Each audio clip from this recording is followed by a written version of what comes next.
Quinta-feira, quarta semana da Quaresma no ar. Eu sou o Padre Pedro Paulo e começamos mais um programa, a Bíblia no Mundo de hoje.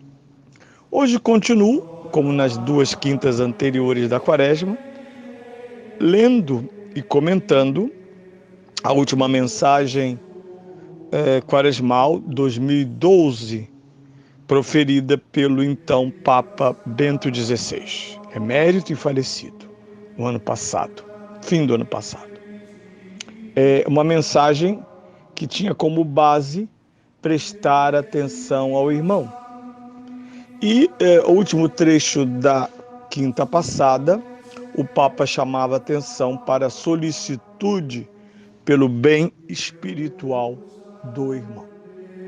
Diz o Papa, ou dizia o Papa, de forma geral, hoje é-se muito sensível ao tema do cuidado e do amor que visa o bem físico e material dos outros. Mas quase não se fala da responsabilidade espiritual pelos irmãos. A palavra solidariedade tornou-se sinônimo de arregaçar as mangas e encontrar comida, abrigo, proteção, direitos humanos. Tudo isso correto, mas insuficiente para dizer que estamos prestando atenção ao irmão. A responsabilidade espiritual. Pensem, por exemplo, no bispo. Responsabilidade espiritual que ele tem sobre toda uma diocese. Primeiro pelo seu clero, quando o bispo não é atento e não é um sábio com o seu clero, ele vai ter problemas na sua diocese. O pároco com o seu rebanho, o reitor com o seu seminário, mas também os leigos, que têm a família, o cuidado espiritual dos membros da família, importar-se com a saúde espiritual dos filhos, dos amigos, enfim, da comunidade que nos cerca. Na igreja dos primeiros tempos não era assim, como não é nas comunidades verdadeiramente maduras na fé, nas quais se tem a peito não só a saúde corporal do irmão, mas a da sua alma, tendo em vista seu destino derradeiro. Lembro-me que a maldizente e infeliz teologia da libertação opunha uma coisa a outra. Dizia, olha, esses tradicionalistas gostam muito de falar da alma. Cura animarum era o sinônimo de pastoral. A palavra alma indicava o estado desencarnado e, portanto, não era objeto da atenção pastoral. E muitos leigos cresceram imaginando que isso era verdade. Mas o destino derradeiro do homem está ligado diretamente à sua alma, às decisões, à sensibilidade, à pureza da alma. Lemos na Sagrada Escritura, Provérbios 9, 8 a 9. Repreende o sábio e ele te amará. Dá conselhos ao sábio e ele tornar-se ainda mais sábio. Ensina o justo e ele aumentará o seu saber. O próprio Cristo manda repreender o irmão que cometeu o pecado. Mateus capítulo 18, versículo 15. Repreender o irmão pecador, primeiro a sós, depois com testemunhas e depois com a igreja, até que então, se todos esses passos falharem, a excomunhão. O verbo usado para a correção fraterna é elerrem. É o mesmo que indica a missão profética própria dos cristãos de denunciar uma geração que se faz condescendente com o mal. Efésios 5:11. Quando eu vejo a igreja tão preocupada em conformar-se com o mundo, sempre cito o refrão de uma rádio católica portuguesa que diz a par com o mundo. Sem dúvida, não podemos nos exilar do mundo, Mas o mundo não é idêntico à igreja, a igreja não é idêntica ao mundo. Não peço que os tire do mundo, mas que os preserve do mal. Capítulo 17 de São João, a chamada oração sacerdotal, é um parâmetro da questão do mundo. Qual é o nosso papel, lugar e como se estabelece as relações da igreja. Não existe igreja mundana. Estar no mundo não a mundaniza. Por isso ela tem um papel profético em relação ao mundo, que é a denúncia do pecado. A tradição da igreja enumera entre as obras espirituais de misericórdia a de corrigir os que erram.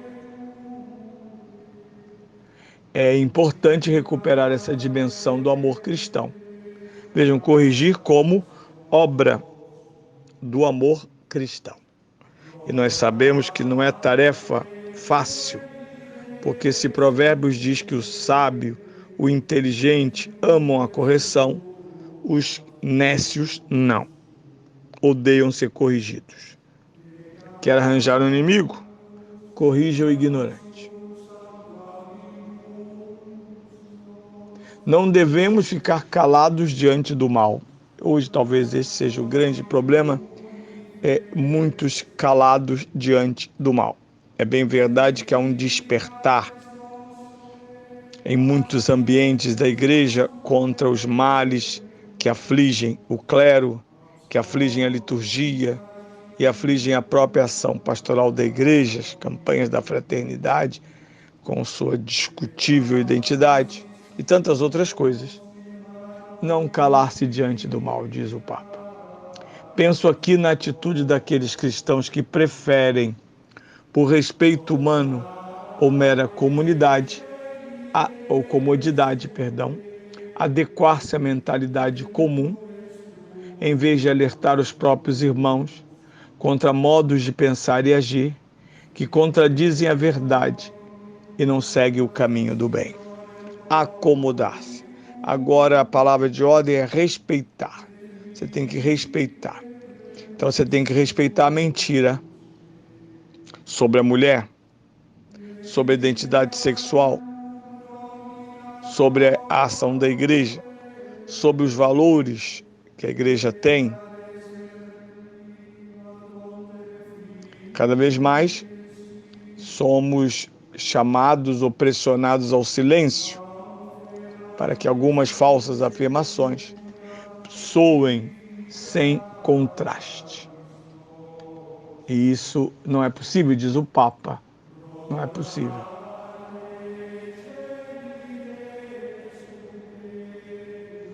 Mas ainda ele continua dizendo, essa adequação ao mal, por respeito humano e comodidade, tem preço. Permite que o mal cresça, se instale e às vezes seja impossível recuperar pessoas e ambientes. Entretanto, a advertência cristã nunca há de ser animada por espírito de condenação ou censura. É sempre movida pelo amor e a misericórdia brota de uma verdadeira solicitude pelo bem do irmão. Portanto, o Papa se afasta da simples condenação do mundo ou da condenação do outro. É o amor que nos leva a corrigir. É o amor que nos leva para uma zona de atrito, que é a correção. Correção não é condenação, ao contrário. Pela correção, nós podemos fugir da condenação que o outro deveria sofrer. Diz o apóstolo São Paulo: se porventura um homem for surpreendido em alguma falta, vós que sois espirituais, corrigi essa pessoa com espírito de mansidão. E tu olha para ti próprio, não esteja também tu a ser tentado. Gálatas. Neste nosso mundo impregnado de individualismo, é necessário redescobrir a importância da correção fraterna, para caminharmos juntos para a santidade. É que 7 vezes cai o justo, Provérbios 24:16, diz a Escritura, e todos nós somos frágeis e imperfeitos. Primeira carta de São João, capítulo 1, versículo 8. Por isso, é um grande serviço ajudar e deixar-se ajudar, a ler com verdade dentro de si mesmo, para melhorar a própria vida e seguir mais retamente o caminho do Senhor. Há sempre necessidade de um olhar que ama e corrige, que conhece e reconhece, que discerne e perdoa, como fez e faz Deus com cada um de nós.